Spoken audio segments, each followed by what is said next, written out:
AI தொழில்நுட்பம் உதவியுடன் விதவிதமாக சேலை அணிந்து சமூக தளங்களில் பெண்கள் பதிவிடும் போக்கு தற்போது நாடெங்கும் காட்டுத்தீ போல் பரவி வருகிறது.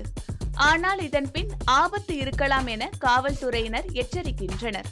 பாரம்பரிய சேலைகள், மாடர்ன் உடைகள், பாலிவுட் ஸ்டைல் உடைகள், பண்டிகை கால உடைகள், பார்ட்டி உடைகள் என ஏஐ செயலி மூலம் தங்கள் படத்தை பெண்கள் விதவிதமாக உருவாக்கி சமூகதள பக்கங்களில் பதிவிட்டு வருகின்றனர். இதில் உடை தவிர விருப்பப்படி முக பாவனைகள், கண்கவரும் பின்னணி உள்ளிட்ட கூடுதல் வசதிகளும் சேர்க்க முடியும். அழகழகான இந்த படங்கள் பார்ப்போரை வெகுவாக கவர்கின்றன. இவற்றுக்கு லைக்குகள் மழை பொழிகிறது. நானோ பனானா ஏஐ என்று இதற்கு பெயரிடப்பட்டுள்ளது. ஆனால் இது போன்ற ஏஐ செயலியில் தங்கள் படத்தை கொடுப்பதால் அது பின்னால் தவறான நோக்கங்களுக்கு பயன்படுத்தப்பட்டு சிக்கலை வரவழைக்க கூடும் என பஞ்சாப் மாநில காவல்துறையினர் எச்சரித்துள்ளனர்.